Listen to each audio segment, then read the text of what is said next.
and welcome to another episode of Worst Collection Ever. This is the show where we tell you about the worst comic book collection in existence, and it just happens to belong to us. I'm Jen. I'm Absolute. Absolute Sean. Absolute Angry Hero. Absolute Angry Hero. Oh, man, could you imagine? I can imagine. Just me with huge, even bigger thighs. I mean, you could have tree trunk legs. I could have tree trunk legs. I don't know how he wears pants without burning a hole where his thighs touch. But good question. We will talk about that because it is Absolute Month. Yeah. This is a month I have bullied Sean into. You didn't really bully me into it. I did. Because I was like, can we do this? I want to do this. I want to do this thing. And then finally, I always ask. Finally, he relented. I always ask Jen about stuff she wants to do, and this was something she wanted to do. So I do. We're doing it. And just to give you, I'm pretty sure it's obvious, but Absolute Month is going to be us talking about the Absolute Universe, the number ones. So we're going to take Absolute Batman number 1 today, and then next week we'll talk about another number 1 from the Absolute Universe, probably Superman or Wonder Woman. Yeah, probably. Because the thing is that physically I only have Green Lantern, right? Flash and Martian Manhunter. Yeah. Probably won't be doing Martian Manhunter just because I don't know if it's really best to talk about it on this show, at least. Mm-hmm. It's not that, it's not that it's not worth talking about. It's just, for the sake of fun, I have those physical copies. And then I just realized since, I kind of haven't really messed with the DC app in a while. Like I had like a year subscription to it. I don't even know if they still have it, to be honest. I don't know. They fuck with things. Zaslav probably was like, I don't like people reading comics online anymore. Yeah, no, it's all Comixology. Or comic or whatever Comixology is. Which is now on Amazon, yeah. Which is now Amazon. The app, Comixology app doesn't even work anymore. Oh, I don't know. I have No, because I tried to log into it. Okay, because I get mine through Amazon because I have a Kindle. Well, that's the thing. That's what I had to do, though. Yeah. Because I have a Kindle app, and I must have realized that was the case. Because I must have downloaded it and set it up, but I haven't touched it in such a long time that I used the Comixology app. I was like, I'll just go on there, and it just wouldn't log in. Yeah. And I was like, well, but it turns out not last year, but the year before, they just discontinued the app itself. So anything you want to read has to be through Kindle. I haven't tried to buy anything, but from what I understand, and you were telling me this, that you have to It's a huge pain in the ass. Through the Amazon site. Yes, you have to go through the website. So you can't go through the app, can you? No, can't go through the app. You have to go to the website. It is such a pain in my ass because like every time even like for stuff I want to borrow on Comixology, because you can borrow it and then like return it, right? Like a library book.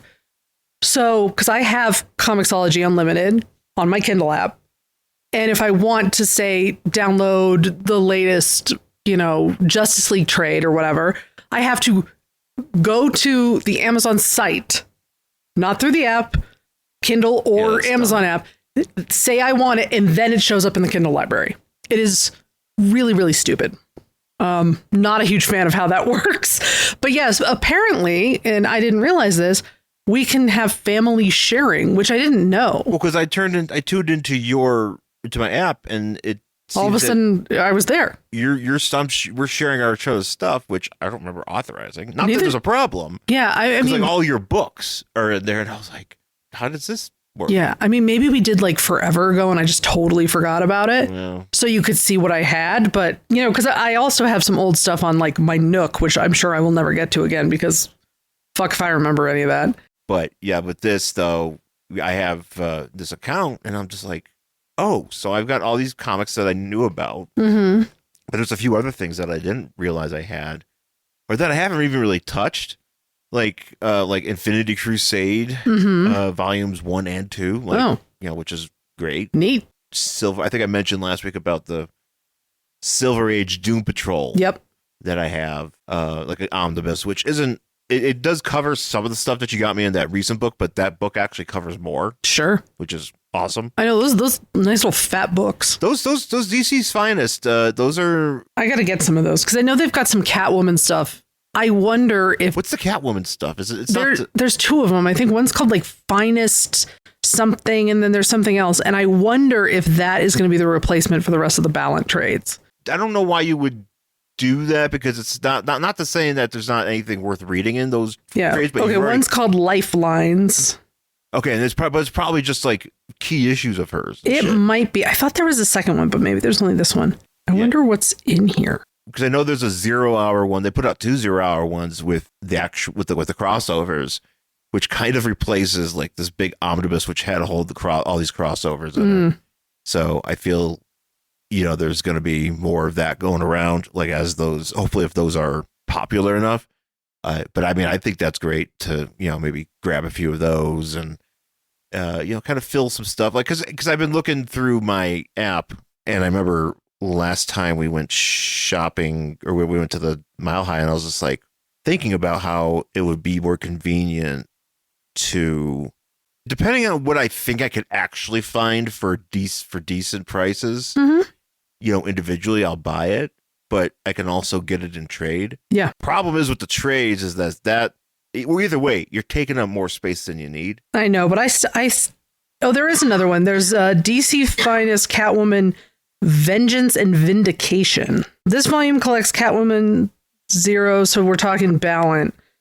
0, 13 through 32, and Catwoman Annual 2 through 3.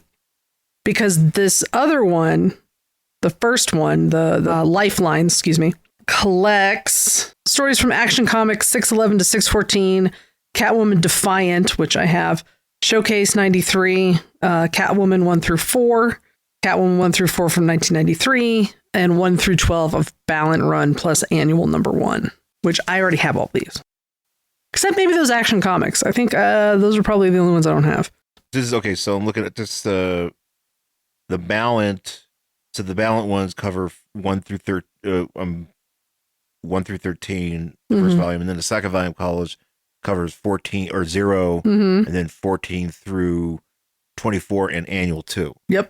So that's probably okay. So you might be right. Yeah. About this replacing, because whatever comes after it is probably going to cover more of this. I wish that, because I have both Ballant trades, but I don't have the rest of them because they haven't put them out. Because I hate when they do that, because they start putting out something that I like they did those like Silver Age, Gold Age, like those trades, and now they just don't. They don't do those anymore? I haven't seen a new one in a while. And I'm like, no, but I was collecting all of these, so they look the same on my shelf, and you fucked it all up. Makes it easy. Actually, I was excited to find out today or last night that they have a MODOK trade that covers a lot of old appearances of MODOK. Oh, okay. And like all these random like Captain America and Hulk issues and stuff like that. And then like newer stuff that they've been releasing, with him involved because of the character being kind of more prevalent nowadays. For the movie and the TV show, which you'll forget that they did a MODOK cartoon or something of sorts. Yes. With Patton Oswalt, which was actually very funny. We watched it. It was that show was a place where if you want to get some of your guys in there, it's kind of because I've kind of realized that I do this for comics, what some people do for wrestlers, where there's this one company or there's one podcast called Old School Wrestling Review or whatever, and they have this ongoing thing about having a boys stable, and the boys stable are wrestlers that aren't main event guys, but just guys that like show up to be like mid-carders or just wrestle, and you remember them, but you remember them and you appreciate them. So a lot of times when they'll be talking to people, they'll be like, oh, who are your it's kind of like, who are your guys? It's like, who are your boys? What's your boys stable? And I have like I have like what that is, but for comics, I feel, with all my rando characters that I like, because it's not, it's not to say that like somebody like Dr. Fate isn't popular, but he's at best, a B character. Metamorpho, same way. Like he's just, they're supporting guys that show up and they get to have things, but not always. Metamorpho gets to have gym shorts. Metamorpho gets to have gym shorts, and apparently his son. Dude, okay. You sent me that, and I was really hoping it was fake. Nope. That apparently you were going to be able to buy a baby Metamorpho kid action figure that literally just looks like a gross baby doll somebody painted green. It's hideous. I'm like, okay, this is my fear about the Superman movie, and I have not seen the trailer, and I will keep this short. It's going to get, there's going to be another trailer, and we're all going to be like... Nope. Because here's the thing.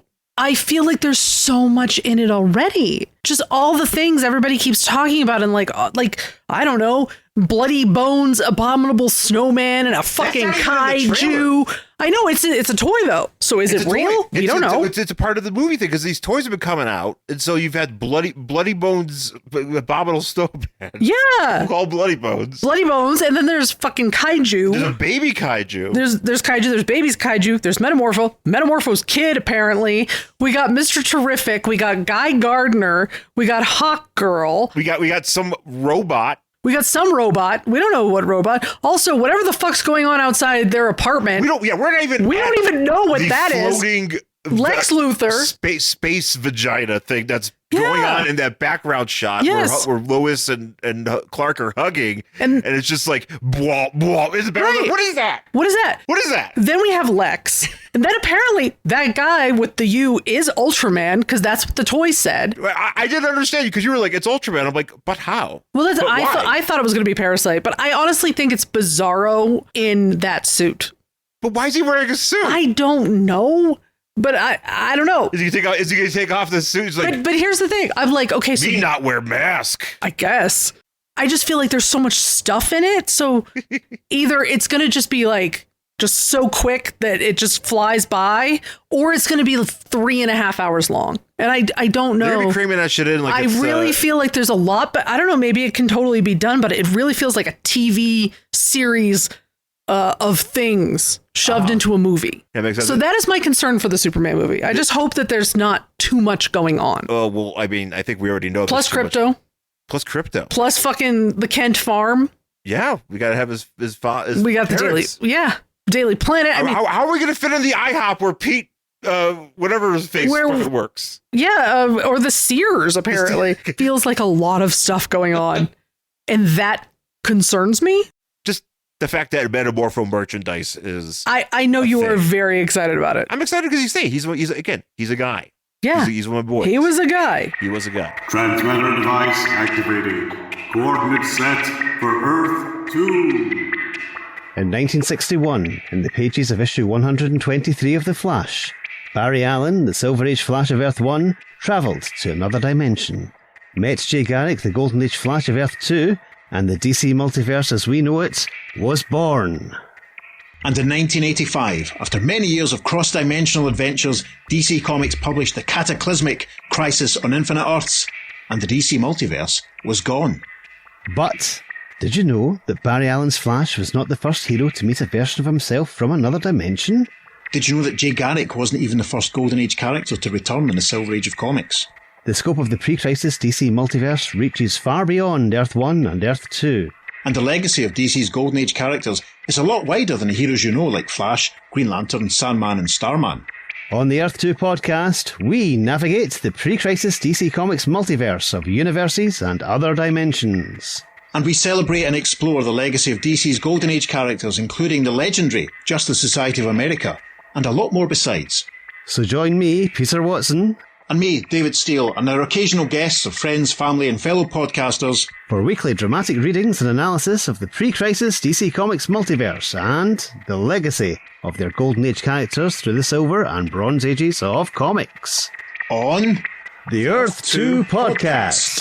Transmatter cube activated. Return coordinates set for Earth Prime. So I wanted to ask before we get into it, did you have any thoughts about the absolute universe before we started?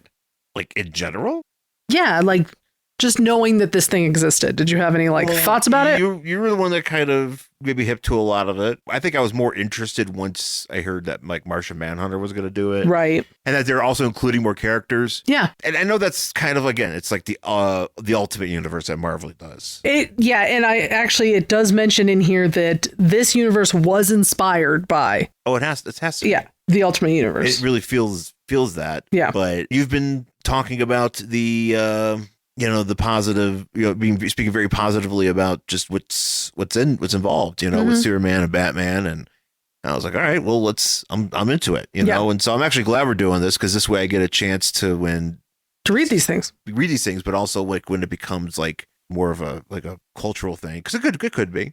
Yeah, I mean, I feel like it's doing pretty well. I mean, obviously, since they released additional titles, because they first started with Superman, Wonder Woman, Batman. But they've released other titles since then, which to me says it's doing pretty well. I did just want to say that apparently the Absolute Universe is commonly referred to, this is according to dc.fandom.com, the Absolute Universe, commonly referred to as the Elseworld or the Alpha World, is a parallel universe that emerged concurrently with Earth Omega, following the creation of the Infinite Frontier in the aftermath of the last Metal War. So apparently this is coming out of the Dark Knight's Metal thing that Scott Snyder was doing. So, which I find odd. I don't really understand how it all works, but basically Darkseid, something was banned, like shoved into this universe. So that negative energy is why things are different here.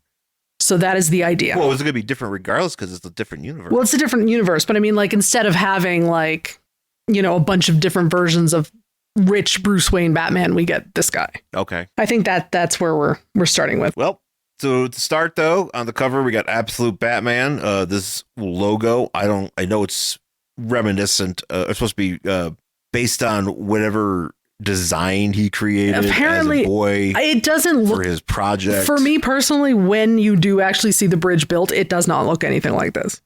Right. To me, it doesn't. So, but yeah, it's this weird blocky quote bat, which I do not like. I will say I don't love the bat, but that's fine. It's very blocky, and he's standing here on the cover. His thighs are huge. He's got insane, right? They're insane. He does not skip leg day. Oh God, no. But it also looks like very unhealthy, realistically, because look, I can understand the thighs being as big as they are, but the calves. There is some strange. I will say, not so much on him, but like as we get into like Bane, who's going to be in the next issue, just like a picture of him. His head looks very, very small and his body is very, very big.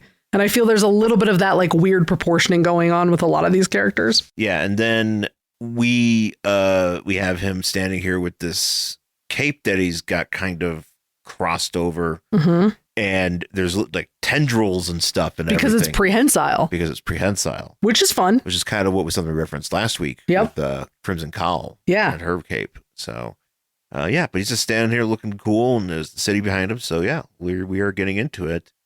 Absolute Batman number 1, and we start off, and it's a flashback. Batman as Bruce Wayne is in the zoo. He's at the zoo with his class, and he's on a field trip.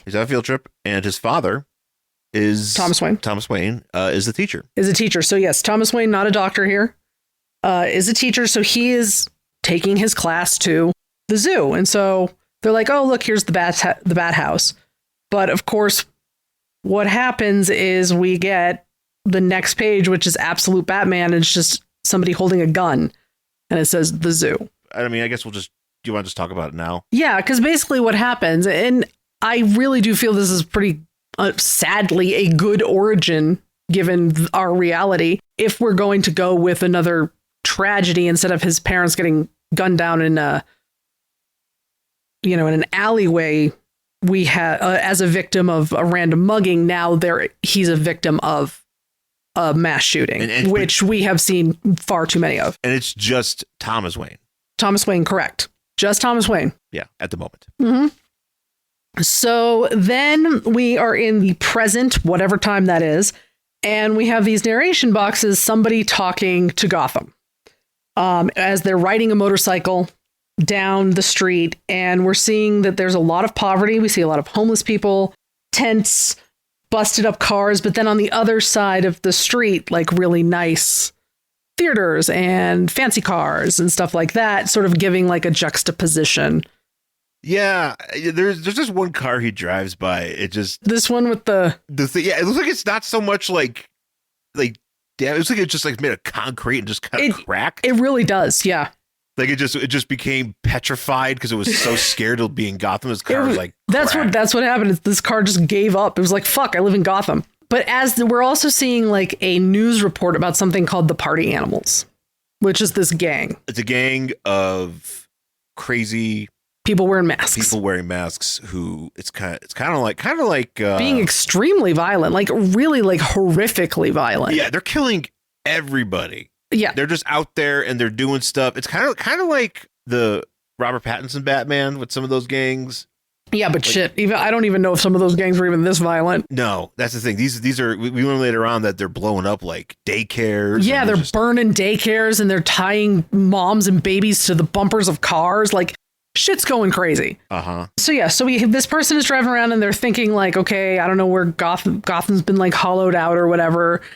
I don't recognize you. And then we find out that this person is Alfred Pennyworth, who has like Paulie Walnuts wings. Yes. Yes. So yeah, the Paulie Walnuts wings is actually full effect. Actually, this is like absolute Paulie Walnuts. Absolute Paulie Walnuts. This is what he's actually doing instead of being in the mafia. He works for an agency ? I don't know what agency. I don't think they ever mentioned. No. So Alfred goes to his little place after he stops off for some tea. Yeah, apparently the only good place that sells tea, place that sells tea here in Gotham. Yeah, because he also mentions that the person who runs this tea shop, his name is Amir, he left Kabul during the occupation 20 years ago. So Afghanistan happened in this world. Yeah. Okay. Yeah, and he alludes to the fact that he was a soldier. So he goes into his little hovel here that just has guns everywhere. Yes, it is a utilitarian hovel. It really is. Looks like a storage unit, basically. looks kind of like a mini version of Michael Gross's basement in Tremors. Yeah. But yeah, here he is coming in here and he's making some tea and he decides to call his daughter. His Dirter. Julia. Is this a new thing? Julia Pennyworth has been around for a while. Has she? Okay. Which is, I always wonder, like, how? Because she's only like Bruce's age, maybe slightly younger. So I'm like, you talking about here or just like in general. So okay. So when did he find time to do it? If you were just hanging out all the time, I feel like he's always been with Bruce. He has. He's been Batman. He's been with Bruce Wayne since he was a boy. Since before he was born. Basically. So he's been with them. I'm like, were you taking lots of vacations or did you have more time off when the Waynes were still alive? Well, yeah, like, the Waynes were still alive. He's like, when did you have time to knock up this woman? Hey, Alfred, me and Martha, we're going to go and take Bruce to Busch Gardens. Yeah. Go get away. Then it comes also because like Alfred is this like, it's always been weird that he has this child to me. Maybe makes more sense in this universe, but in the canon, it doesn't make any sense to me because Alfred is such a doting father figure for Bruce and all of the other Bat family, but you're just telling me that he just abandoned his own flesh and blood? Like, it doesn't make sense to me. Well, given the way that his Dirter react, because his daughter has a response here. And that's kind of her response in the other book, too, where she's just like, I don't talk to my father. And I'm like, what are you talking about? Like, that it's weird. If that's the case, why have him have a daughter? Dirter. I don't know. But anyway, so this is not a new thing. But here she is. She lives in Gotham and he calls. He's like, it's your father if you want to talk. He logs in and the whole time, actually, I'll say this. Reading this for the first time and hearing this narration. Yeah. I was surprised to find out it was Alfred. Yeah. Because I'm like, oh, Batman, he's driving into town. Yeah. I mean, that's the thing. You're like, oh, he must have been away doing his training and he's back, but it's not him. No, it's Alfred. Him. But then he logs in and he's talking to whoever it is. Here, we don't find out who this is yet. We don't. And I will tell you, I don't think they've revealed who this is because I don't remember if Alfred leaves when that happens. But my guess is this has something to do with what's Lazarus Corp, which is like this big corporation that kind of pops up in all of these books. Really? It pops up in, at first it was just in Superman, but then you find it in, they mention it in here, they mention it in Wonder Woman. So it's like this big... They mentioned it in the... in Green Lantern? Last year, Green Lantern. They almost positive they mentioned one of them. But I feel like that's like this whole thing going on. So I wonder if that's who Alfred works for, but I don't know. Maybe, yeah. I have no confirmation. That's just a thought. Yeah, so he logs in. He's talking to whoever is operative. You would think that this also might be Bruce, but eventually you find out it is that not. It's not. That kind of this threw me for a loop, and that's good. Yeah, I was like, it's unexpected. Yeah, I like, and you didn't because you've been talking about this, but you haven't spoiled it really for me. No, I didn't want to. You've told me a lot of different like parts, of it, and I'm just like, okay, I think I kind of got the idea, but I still was like, whoa, yeah, interesting, which is good. Yeah. So they're like, hey, we pulled you out of where was he? He was in Manila. He was following his target, and he got he's like, why did you pull me? I was like this close. And they're like, because we need you here. We need you to just watch these party animals. By the way, you also might see this other player who we've only caught glimpses of. And that's when you kind of see a picture of like the weird prehensile cape. Right. So that we're just FYI, the party animals have raised the murder rate by 700%. Yeah. In Gotham Which over is, like a very short time. Yeah, because they've killed pretty much everyone. We do see this person as kind of whoever he's talking to is he's face digitized, so you can't really tell. So Alfred goes to figure out what's going on. His bike has been stolen. He fucking hates Gotham. And then the next thing we see is we are at Croc's gym, which is the only building standing, much like in our Thunderbolts, the only building standing in this like downtown area. Everything else is fucking trashed. Yeah, it's like it literally everything else is gone, and then there's just this one building with an actual sign and everything. I'm assuming that this is also where the Thunderbolts were hanging out because it's the same idea. Yeah, they're in the basement. They're in the basement. There's also an Italian restaurant there. There should be the back, somewhere. So we start with this guy who's just like, this is your city. And again, when I first read it, I was like, oh, this must be Bruce, right? Because he's, getting ready, whatever. And then you hear ding, ding, because the door opens and somebody says, I think it's my turn. And that's when you see Bruce, who is fucking huge. Yeah, he's 6'7". Also wearing short shorts, but those thighs. Yeah. Yeah, because just as an FYI, he is actually 6'7" in this book. Jesus Christ. Which is insane because that makes him more recognizable. How many 6'7" motherfuckers do you know? That'd be like if fucking Jokic was a superhero. Yeah. Who's taller. I think he's taller than that. 6'7". But if he was a superhero going, and you'd be like, clearly that's Jokic. Yeah. That is the Denver's Nuggets superstar. Right. That would be like walking by Undertaker and being like, oh, I don't recognize who that person is. Undertaker is 6'10". Yeah, he is gigantic, and he is a redheaded monster. You would always know. You don't see people that big. No, what's the airport test? It's the airport test. It is the airport test about all the time, where it's like the big thing that Vince McMahon always would say is like, well, we want to have wrestlers. Our wrestlers should be people that when you're walking through an airport, you go, who the fuck is that? Yeah. That's what you want. And that's exactly what Bruce is here. So Bruce would pass the airport test. 100% because he's gigantic. And this guy's like, oh, sorry, Bruce. I was just keeping this punching bag. He's got this is what he says here. He goes, I got a big date tonight. Gotta get in the right headspace. What, by punching a bag? Yeah, and he was like, this is your city. And I'm like, well, who are you dating? Are you dating the city? Taking Gotham out? You belong to the city. Yeah. Pretty much. And Bruce is like, yeah, well, don't worry about it. And so he says, don't worry, love is in the air. Yeah, love is in the air. Now move. Yeah, and so he's pounding the shit out of his bag, and people are watching him and being like, holy shit. Yes. And then we get this flashback. It's intercut flashbacks with the zoo. So there's like his dad talking about like the lion, and this is where we find out this is Thomas Wayne. And as Bruce is punching this, they're like, okay, well, Bruce, you're going to come see the film tonight. So they're going to go see some movie. And Bruce is like, do I have to? And he's like, but this is the film I met your mom at.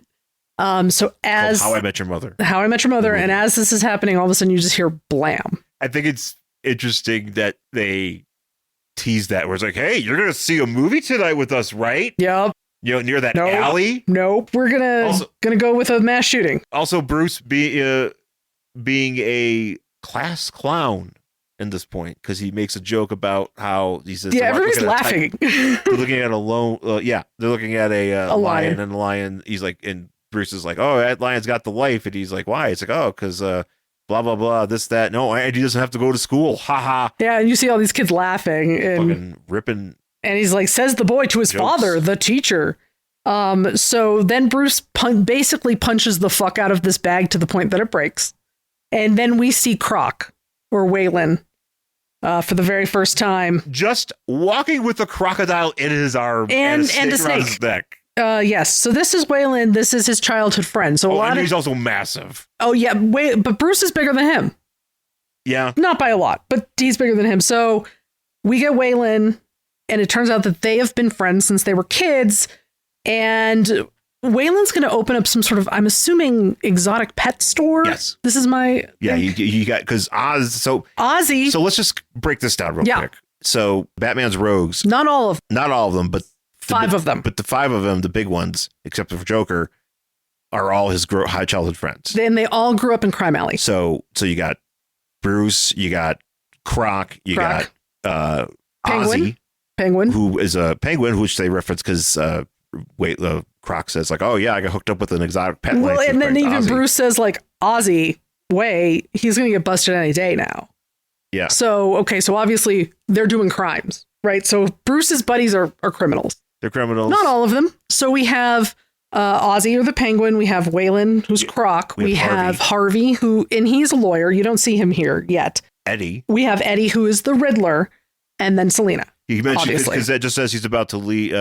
Bruce is about to leave after coming in there and punching a bag to oblivion. No, all he does is punch the bag and leave. He punches the bag and leave. And Croc is like, "Bro, you owe me a new bag. Also, by the way, you want to play poker?" Yeah, you haven't come to poker night in a while. I think it might be well, I don't know. We'll see. Because I don't know if they're all physically there. Except Selena. Selena's the only one you do not physically see except in flashback.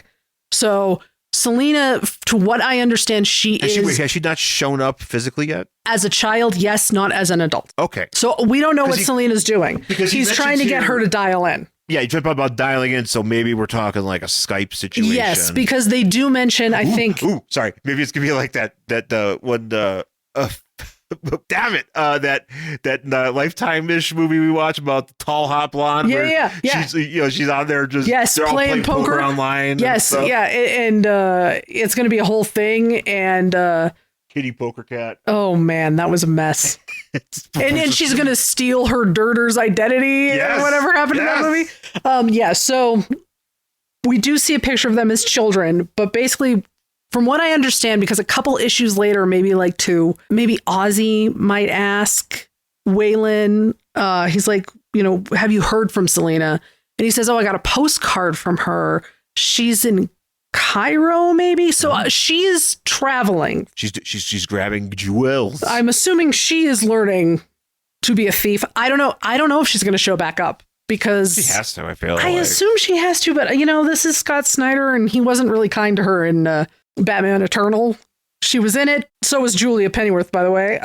But he wasn't super kind to her. Oh, okay. So I don't know what's going to happen with her here. All we know is they were friends as kids. As he's leaving, too, Bruce Croc is like, "Hey, you're going to come to this town hall tonight," which, I mean, it's Gotham. That's huge. It's a huge town hall. Yeah, we have to pretend that Gotham is just also their neighborhood, apparently. Just Crime Alley, where they grew up on the rough side of town or whatever.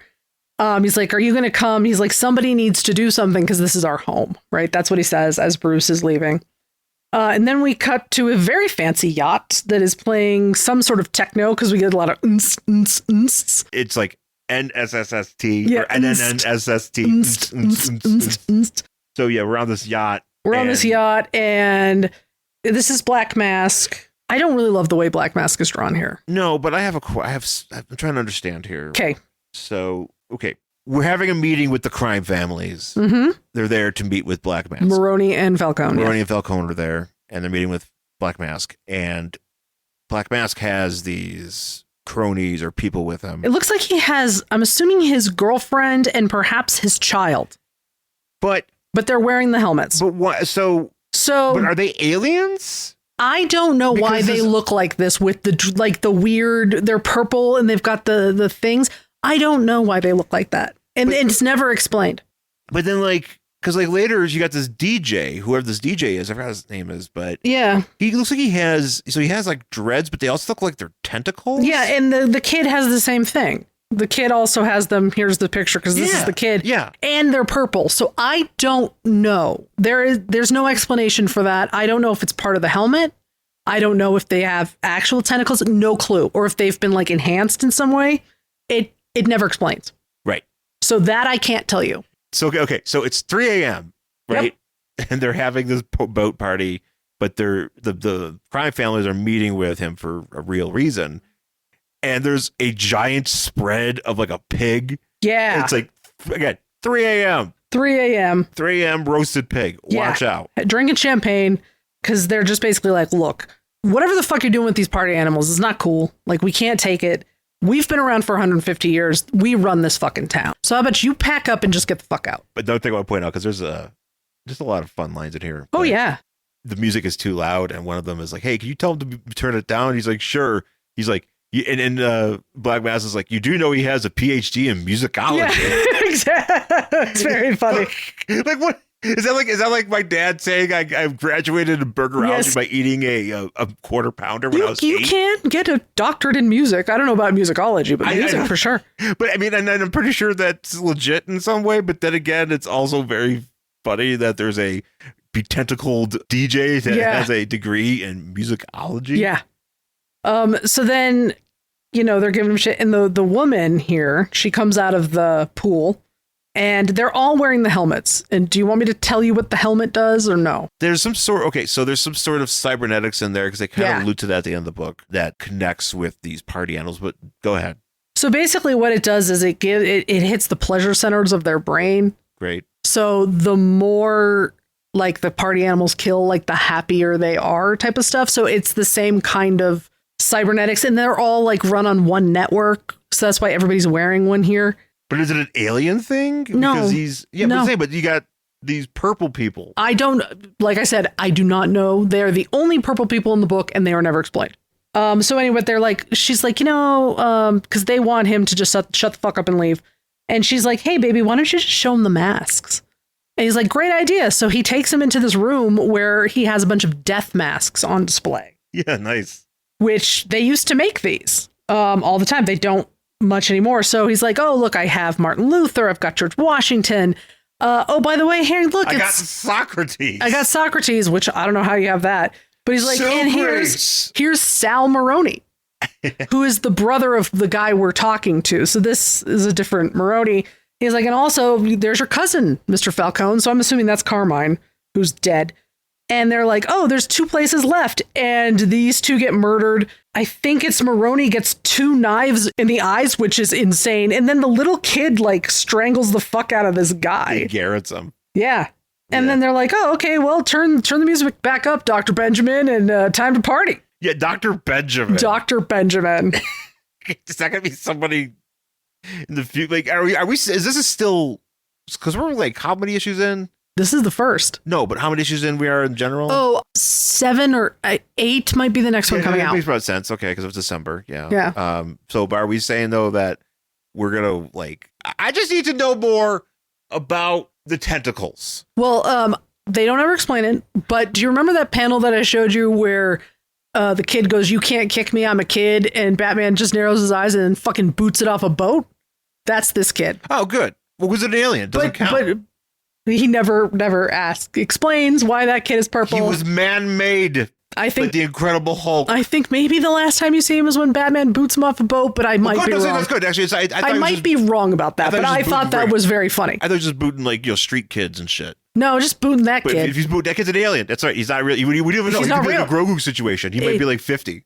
You know what? You're right. He might be like 105 and he just looks like a child. I'm a little kid. Yeah, or maybe he's got like Weber syndrome or whatever.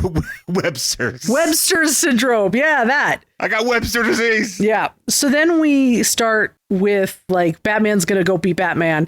I do really like this panel that we get of Bruce putting his cowl on, just the colors. Oh, okay. Here, the way that he's in shadow, basically like silhouette. Okay, well, okay, yeah, you're right. Because for a second though, when I'm looking at this, I thought this was like his hair. That's kind of like not this. That's the outfit. That's the outfit, but you do see his hair here, and I just like how he's in silhouette, like putting the cowl on, where it's like this really pretty like sunset behind him. I just think that's really cool. Yeah. It's a nice illustration. We're also getting news footage of the party animals just killing everybody. Damage. There's one girl about to curb stomp. Oh yeah, we're curb stomping. It's gnarly. Yeah, it's pretty bad. So then Batman takes off. So then we cut to the town hall, right? And this is Gordon is now mayor. He used to be a cop. He's the mayor, and he's like having this town hall, and they're like, dude, what the fuck's going on? We have to do something about these party animals. Yeah, because everybody's like, hey, the previous mayor, Hamilton Hill, he would have did stuff. It's like, yeah, but he sucked. A crook, but at least he would have did something. Yeah. So as this is going on, we see Alfred watching outside because the party animals are going to attack this town hall. I like this guy here at this town hall. It looks like a Doonesbury cartoon. 100% he does. the guy that's like, I've worked at my shop for 71 years. Holy shit. I mean, how old is this man? He doesn't look 71. He doesn't look so that old. But also 71 years, like since you were a baby, or like he's a baby tailor? Because it's a tailor shop. So what was he doing? Just like 5 years old, and he came out and we're like, hi, he's I'm a an tailor. infant. He's like 6 months old. And he's like hemming pants. Like what's good? He's like, don't stand still. I don't want to poke you with this pen. Oh man, Baby Taylor. Baby Taylor. Coming up after the game. This is the newest sitcom on Fox. It's Baby Taylor. And at one point too, people are like, the cops ain't doing shit, and Bullock. So flanking Jim is Bullock, Harvey Bullock on one side, and his daughter Barbara Gordon. Yep. Who is also a cop and who's also black. Yes, she is. It was we're taking, I guess, a cue from the Cape Crusader. Oh yeah, that's right. But Jim Gordon is black in that. Jim Gordon is black in that, but he's white in this. We're talking, Yeah. He's yelling at him, and like I said, Alfred's outside watching him, and they're like, here come the party animals. They're going to attack this town hall.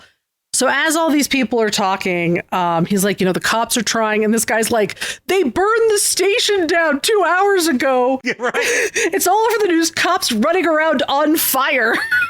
If the station... Which, I'm sorry, I shouldn't laugh, but that is a very funny image. Well, they were running down Kane Street. Yeah, Kane and 3rd. But I also need to say, if the police station was burned down an hour ago, you'd think they would maybe cancel this meeting to address the on-fire police station. I mean, Barbara and Bullock at least should have heard it through the fucking radio. I think they know. But they were like, we got to have this meeting. Yeah. So then as this is all going on, we have a woman stands up, a woman who, if you notice, is wearing pearls, because this is Martha Wayne. So she is here, and what is she, Marge Simpson? Yeah. Let's get the pearls. So this is Martha Wayne, alive for now, anyway. I'm alive. I will tell you, in all the ones I've read, she's still alive. Good. She hasn't died yet. So as she's talking about this many days since Martha Wayne has been killed, pretty much this many issues, Martha Wayne's actually alive. They have a little counter at DC offices, and she does work with Jim, and she's pretty good friends with him. I really wonder. I'm like, you've been fucking him? ? Because you both are single. Also, your husband's been dead for a while. I'm just saying, you probably need to get some fucking. So the grenade comes in, and there's a bang, and that's when the party animals show up and try to kill Jim. He gets shot. But instead of killing everybody, they are yoinked out the door by this prehensile cape. Yeah. And this is very much a vibe like Dark Knight Returns. Mm-hmm. Like it just kind of has that action vibe to it, where it's like things are just super, these super intense action scenes. Oh, and then yeah. Batman just shows up, and then you got, I like it. It's also, this is obviously a more brutal Batman than we are used to seeing, even though the one in current continuity is pretty fucking brutal. This one's more brutal, if you can believe it, more extreme, and he's also younger. So, but so they pull him out, and they're like, "What the hell happened?" Here he is jumping from the ceiling. It's so cool. He's very cool, but he is huge, beefy. It's insane how beefy. But so Barbara's like, "We need to secure it," and she looks out. Falling from the ceiling. It really is. Barbara looks outside, and it's just him, and he goes, "Whatever you hear, don't open this door." And that's when he is upside down in the rafters of this fucking town hall building with his cape, which apparently is bulletproof. Yeah. And then and this cape flings a person through like a it's awesome upper story window here. I don't know how he controls it, but it's still neat. Yeah, it's pretty so cool. He comes down and they just start fighting. And as that's happening, we get Alfred narrating. This is hilarious with his big fat legs. This is crack. He is doing. He's a kicking split. He's doing the jumping split most kick. Angry split I've ever seen somebody do. It's pretty fucking funny, I gotta say. It's pretty great. And then this is when Alfred's like, "Wow, look at you go!" And so he just starts watching him, and he's like, "Oh, let's see what you're doing." And this whole time I'm watching this, like, why is he talking like that to him? Because I thought that, who's the guy that he's supposed to be watching? Yeah. I thought that this was maybe Bruce. I think this is just it's just in his head, I think. Because then we see. There's just somebody where he's like, do not engage. Or yeah, but he's not telling him all of these little boxes. Yeah. This is Alfred just thinking about him. Okay. Because he was like, don't engage the party animals. Because he's like, it's going to be mass casualties. And whoever he's talking to, the spy agency's like, don't engage. But then Batman shows up and they're like, oh, engage him. And he's like, yeah, okay, I will. But he doesn't. He just watches him instead. Yeah. So this is where we see the ears of the cowl come off and they are knives. Yeah. And apparently he throws them at people and they stab. And they stab, but they're not lethal wounds. Yeah, apparently he's very good at this because he does it so he says you're putting on a show. The legs stomped on so everyone can hear the crack and arms snapped over your knee, sending a message. You're enjoying it too, but no fatalities at all, not one, so you're an idealist. Yeah. Right? And so he's doing this, and this is my favorite part of this whole fucking book, because this one guy with these huge arms comes up to him and he's holding like a cleaver. Yeah, it's like the berserker version version of this. And he's like, hey man, get the fuck out of my way, because this cleaver's killed a lot of people. And this is where we find out that his weird bat symbol is an axe head. Oh, wait, that's what that is? That's what that is. So the thing he pulls out right here is the handle to his axe. Okay, I had to double check that because I was like, wait, so the blade came out of somewhere, but he just pulls out the handle and he attaches it. He attaches it to, apparently the thing on his chest is an axe blade. And then he takes it out, which we should see him do here, and he cuts this motherfucker's hand right off. Yep. Which is kind of great. By the way, this guy's arms are fucking crazy veiny. Yeah, they're Bane veiny. Those are Bane veins. Bane veins. And he cuts them off, and then he's like, oh, hey, you might be able to reattach that, but I don't remember where the fucking hospital is. I also appreciate that people in this book swear, even though the swears are not written out. Yeah. So, because Bruce tells them to get the fuck out of his way, and his cape gets all like spiky, because apparently it grows spikes too. Yeah, that makes sense, kind of looking back at the armor, or that one thing where I thought that was his hair. Yeah. On the thing, but that's like the way this cape or this, this. I don't know how he controls it, honestly. He's like an armadillo. I don't, yeah, because it does get spiky, and I don't know if it's like connected to like his brain somehow. I honestly don't know if we ever talk about that. And if we do, I don't remember. So the kids run away, and Alfred's like, well, if you were any sort of tactician, you would have set a trap, and he blows these fuckers up because he did set a trap. Yeah, I don't think he kills a lot of them, but he doesn't kill any of them. But they should have all died because he blew them the fuck up. Yeah, but they don't. So then Alfred is like, okay, time to take you out, and he's going to, but he kind of sweet chin music's Alfred. Yeah, I don't know how he does it. Again, being as big as he is, I don't know how he's able to just stand up and do that so quickly. Well, that's the thing. You would think that somebody this big and this beefy is going to move slower than somebody else, than somebody who's not.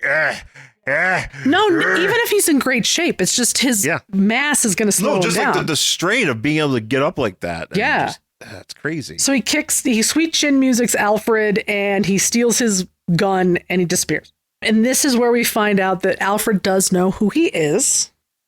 And this is where we get kind of Bruce Wayne's backstory. That Bruce Wayne was really, really smart as a kid. He's genius level. He won this engineering contest. That's when his dad died. And we also see this flashback of his dad dying. Right. Of course, because we got to see that. No pearls, unfortunately. Thomas Wayne should have been wearing some. Because without the pearls, how do we know his parents are dead? As he's in his last thing, he just pulls them out of his pocket. Ah! Yeah, right. So we do hear that, Bruce kind of got in trouble for a while, because we even get to see his mugshot. Yeah.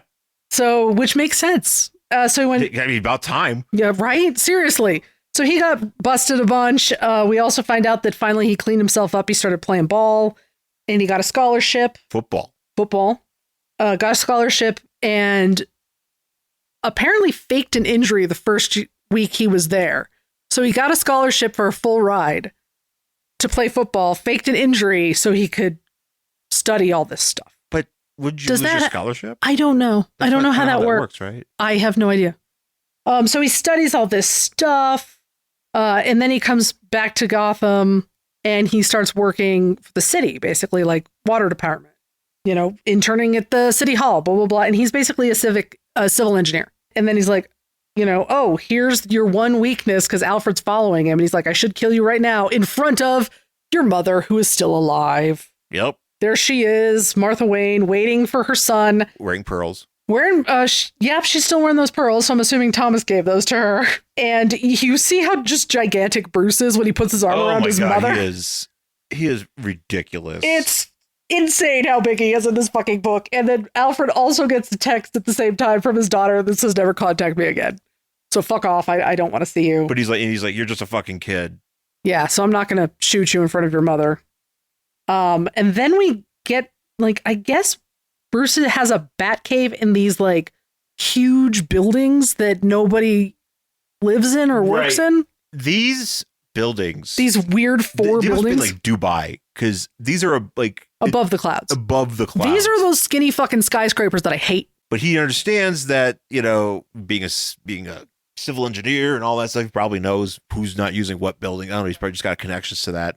So he's like, well, I'll just use these and do my business up here. Right. And with all my screens. Because this is the part, like, I don't know how he's funding any of this, if he's stealing this stuff. Because they're like, oh, this is, Bruce is a kid from Crime Alley. He doesn't have any money. He's fucking poor. And I'm like, then where does he get all this equipment? Borrowing it. I don't know. Is he stealing it? The question is he stealing it? I don't know if they ever address that. No, but I guess we're going to let that. We're just going to maybe we'll find out at some point there's a benefactor or something. Maybe. We're just going to ignore it and just go with, yeah, Bruce is stealing everything and it's fine. So Alfred shows up and he's like, oh, smart using this kid, but it's time for this to end. And then Batman has Alfred's shotgun that he stole from Alfred the night before. And he's like, okay, you're not a killer, man. I know you're not a killer. I watched you. So put it down. I know you're not going to shoot me. But he does shoot Alfred in the face. He does. With all these itty bitty tiny little bats. He's fascinating because you kind of see the nozzles of the gun here. Yeah. And so it's like you got one big barrel and then you have these two other barrels that are X-shaped. I don't know if there's barrels or just screws. I don't know. I don't know, but he manages to gimmick it so that he just shoots a little bat darts that only. It's actually pretty funny. They're superficial wounds. Yeah, so he doesn't kill him. Could have blinded him though, but he didn't. And then apparently he also throws the gun back at him and says, "Keep it." And because then apparently he stole Alfred's motorcycle and says, "You're not the only one who follows people." Right, and then he does a Fast and Furious. Oh my god, 100%. You're right that this is Dubai, because isn't that where they do this? Oh yeah, where they jump out the fucking building. So he just drives right through the wall and is 1,000 feet up, is what it says. And I'm like, well, and then it says bats are crazy. Cool, because also something bats. Yeah, because there's like a lot of these like little bat facts. Yeah, because that was at the bat house where he was hidden. But I think it's funny. Bats are crazy because obviously this is insane. Yeah. So then he's like, you get this picture of him just like being badass in front of the moon. This is actually a pretty badass photo. It's great. This is a badass picture. This is great. This drawing is great. And he's like on a motorcycle and he's all huge. This needs to be on a shirt. It should be on a shirt, right? I'm actually kind of looking forward to, because I don't think we'll see if McFarlane's actually doing it, but. Oh, if they're going to do an absolute. Yeah, if they're going to do absolute figures. I don't know if they'll be able to get them out before. Well, considering all the stuff that you have to stick in there, you have to get the spikies, you have to get the... if the axe head doesn't come off, I would be very upset. You have to get you have to get the axe head, which, holy shit, I mean, that has to be like the lightest metal. Because how are you walking around with like a strong axe symbol attached to your chest? Right? Which is also, I'm assuming, like part of like a bulletproof armor thing. Uh-huh. I don't know. It's a good question because he doesn't seem to have any problem moving. You'd think he would if it's like solid metal. Be hard to, close your arms or whatever. But yeah. So then we also get this little epilogue where Alfred is like, "Oh, I'll get him next time, whatever." And by the way, the target you were chasing got away, and the target he was chasing studied with Henry Ducard in France, who is somebody Batman studied with. No, so is that who Raish pretends to be in Batman Begins? I don't know about that. I know that Henry Ducard is an actual character. Okay. That Bruce goes and studies with. I don't know if he's in Batman Begins. I don't remember. I think it might be. He might be. I think it is. I think you're right. Liam Neeson's perspective. He comes off. He says he's Ducard, but we don't know that he's actually Raish. Right, and he's Raish. Later, he's Raish. But they are two separate characters in the comic book. Right. So whoever Alfred is chasing, studied with Henry Ducard and then killed him. And then he went and trained with the League of Assassins and killed all of them. So whoever this is doing what Bruce did. I don't know who this is. Nothing has been said. I don't know if this is supposed to be the Joker is doing all of these things. I don't know. yeah, we get the impression that it's the Joker. It could be. Yeah, because we don't know, because we're in Manila. Has the Joker made a bunch more appearances with This is it. This is it, really? So far, yeah. Wow. Yeah, so we get this very, very rich billionaire guy who nobody knows what his actual name is, getting off of an... or getting on. He's gonna think he's getting onto a helicopter, and they're like, dude, just don't joke, because he doesn't ever fucking laugh, but that's why everybody calls him the Joker. So, yeah, and so that's where we leave it. So would you read the next issue? I mean, I'm interested. I think when the trades come out, which I know we'll probably pick up. Yeah. I know you definitely will. Yeah. You know, I'll give it a shot. I'm wondering where else we're going with this, you know, like, cause there's a lot of stuff that they kind of throw in there that is like interesting and open-ended, you know, and things that twist that Batman, that reality. Yeah. That you're like, well, okay, how's this actually going to play out? Right. And so I think that's pretty cool. Yeah, it's really interesting. I mean, so far we've been introduced to a couple people. We do meet Mr. Freeze in the next arc, and his origin's completely different that we're used to. Still interesting. I don't know where we're going with it yet. I like it. I've really enjoyed so far. I've enjoyed a lot of these Absolute books. I've enjoyed Absolute Batman. I didn't think I was going to. I do worry that it's going to go off the rails. And the only reason I say that is because it is Scott Snyder, and he has a tendency to go off the rails. He's the same, I always thought I know people love the Batman who laughs. I think it's fucking dumb. Sorry. I think it was fucking dumb when the Joker cut his own face off, or whatever. Whoever cut the Joker's face off and then he had it tied to his own, like that was all him too, and I don't love that. So I don't know if we're going to go completely off the rails. Okay. But maybe not. I don't know. Yeah, we'll find out. We'll see. I mean, so far, I like it. I feel like either way, I feel like it's going to go either in one really awesome direction or one really offensive direction. But that's exciting, I like being able to not be able to predict that sort of stuff. Yeah, and I'm always a sucker for an Elseworld, which is probably why I like these so much. Yeah, I like this whole totally different origin, a reimagining of these characters. Bruce as a poor kid, with friends with people who were his rogues, all this sort of stuff. Because we do actually meet later on. We meet Matches Malone, who is not Bruce, is an actual guy. So yeah, it's really interesting to see how these characters pop up. So yeah, I like it. Yeah. No, I think it's pretty neat, and I look forward to reading Superman next week. Yeah, we'll do Superman next week. I think that's gonna be cool, and we'll see how that goes. Or maybe we'll do Wonder Woman. I don't know. I haven't decided. Maybe we'll save Superman to the end. Yeah, either one. Because we're getting close to Superman the movie. Yes, coming out. So yeah, that'd be pretty dope. Anyways, that's gonna do it for this week's show. Find us on our socials. Find us on everywhere we tell you to go. Yeah, Facebook, Instagram, Twitter, Blue Sky, Threads. We're all hanging out there. Angry Hero 79. It is my YouTube channel.